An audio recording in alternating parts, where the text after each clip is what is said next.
We're now headed for a complete and total collapse with different markets and sectors. In fact, more than 100 million Americans are now considered unemployed. And well, it's pretty safe to say that many of us are not happy with what has happened to our finances. Not all Americans are buying what the president is saying, and a record number of them are saying we're going in the wrong direction. And that includes virtually all key Democratic constituencies. Greg Ip is here, the chief economics commentator of the Wall Street Journal, crackerjack writer and good thinker. So, Greg, I'm trying to think this through. The president is right to point out job gains and some of the improvement we've seen. Inflation isn't as high as it was, still high. But obviously, it's not piercing the public veneer. Most Americans don't feel it, don't buy it. That's not good for a president seeking re-election. No, it really isn't. I mean, we've seen this phenomenon now for a while, Neil. In fact, I was going through the records. People have been saying the country as a whole has been going in the wrong direction since 2006. People have been very grumpy for a very long time. But it definitely got worse under Donald Trump, got worse under President Biden. You know, and Biden is right. The data, if you look at it, is pretty good. Like the unemployment rate, it's still below 4%. We've made back all of the jobs that we lost during the panic and then some. GDP and employment are actually both above where people thought they would be if there'd never been a pandemic. Stock market just had a very good week. Even the bond market had a pretty good week. The thing that you always turn to is, well, inflation is high. Yeah, but it's not as high as it was. It's 3.2% now, we just learned. Right. That's versus, say, 9% a year ago. And then people say, well, people aren't looking at the rate of change of prices. They're upset that prices are still so high. Like on average, stuff is like 20%, 15 to 20% higher than it was 2 or 3 years ago. I get that. But still, Neil, when I run the numbers and I look at, say, the University of Michigan Sentiment Index and I compare it to the misery index, you know, the unemployment rate plus the inflation rate, you still can't explain why people feel as crummy as they do, even once you take into account the inflation and the unemployment rate. There's something else going on. I want to take a crack at this. I feel that many households right here in our country don't believe the numbers that the president is saying because it just really doesn't reflect what we see when we go out. I mean, is that pretty fair to say? It's like they're out of touch whenever it comes to the expenses of a normal American. You know what I mean? Here's a really good question. Do you think that $100 to you means the exact same to any of these government officials? Or is $100 more like $1 to them? Comment yes if you think that they see $100 the same way as you do. And comment no if you think that they don't. Because that's a huge indication as to how they're perceiving the economy, right? And while you guys think about it, make sure you drop a quick like for the video and also consider subscribing to the channel. Appreciate that. So now moving on, let's talk about the job numbers, okay? I mean, we've seen it revised down multiple times this year. And just to really drive the point home here, did you guys know that there are 6.5 million Americans who are officially, keyword here is officially,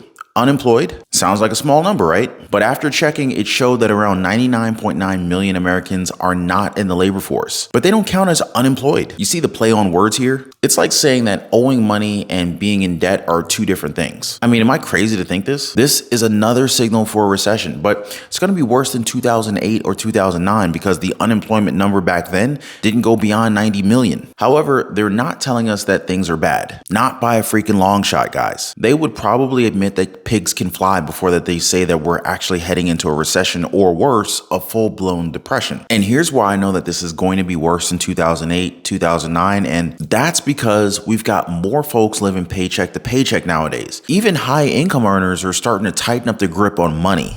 Sticky inflation and a weakened stock market continue to disproportionately pressure wealthy Americans as more and more high-income earners file unemployment claims, according to Bank of America's August 2023 Consumer Checkpoint Survey. The biggest engine for wealth creation in the world, the driver of wealth, is the stock market. It is also the driver of wealth destruction. So why should we care about this so-called rich recession?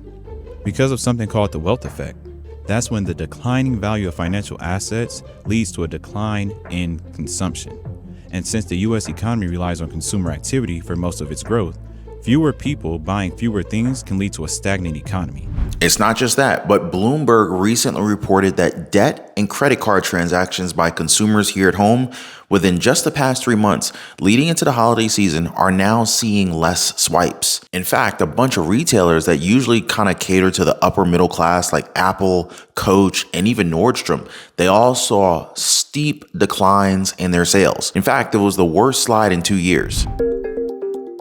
The second quarter for all the luxury companies saw something we hadn't seen at least since pre-pandemic, which was a decline in US sales. Not just slower growth, but an actual decline. LVMH, which is the giant, they always succeed, they actually reported a surprise 1% drop in US sales. No one expected that. That followed Richemont, which owns Cartier, lots of other brands, reporting a 4% drop in the US.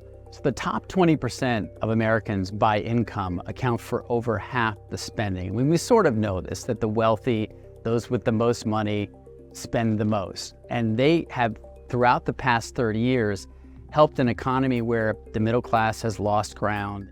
The stickiness of inflation has even millionaires cutting back on spending for fine dining, luxury vehicles, and charitable donations. Investors are dealing with two things, which is market uncertainty and low visibility. And by market uncertainty, what I mean is that because of market uncertainty for investors, it makes it difficult to invest because they don't know sort of where things are going, and that leads to low visibility.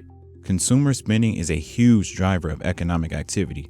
So when the wealthy stop spending, it can slow the whole country's economic recovery. They have to keep spending to keep the economy going, to keep the consumer economy going, to keep consumer companies profitable. This is also why retailers like Best Buy and Lowe's are cutting their forecasts, because they know what's happening and they understand that many Americans, no matter what their income level is right now, they're cutting back on big item purchases, and even malls. Malls are seeing less foot traffic. By the way, protect yourself and your family. Get your free home warranty quote. There's a link in the description down below. I mean, it's clear as day, folks. Unless you're in that ultra rich threshold, chances are you're looking at your expenses a little bit more closely these days, right? But it's not just people holding back on purchases. Oh, no. We've also got an increase in Americans raiding their retirement funds. Yeah, it's pretty obvious that it's not a good sign. New data is showing that during the third quarter of this year, we've seen 2.3% of those who have a 401k take a hardship withdrawal compared to the 1.8% last year, and you can easily say that times are tougher now. The numbers also show that the reason for these 401k hardship withdrawals are to avoid foreclosure or even getting evicted, as well as rising medical expenses. You see, they say that inflation's going down, yada, yada, yada. Okay, sure. But if your expenses, the bills that you pay on everything else that you need don't go down, then that number really doesn't matter, does it? I mean, do any of you guys believe that inflation is at 3.2% right now? I just want to go ahead and close this out with another survey that found that 8 out of 10 workers here at home are saying that inflation and the cost of living are only causing them stress. And man, is that saying a lot. But what are your thoughts on this, guys? Are you as optimistic about Bidenomics as the president? Or are you like the majority of people who are struggling and believe that the numbers just aren't showing up on our receipts? Make sure you share your opinions on this down below. And before I go, don't forget to check out our new YouTube channel, Truth Exposed. There's a link in the description down below, or join us on Patreon, and I'll see you guys on the next one. Take care and be safe, guys.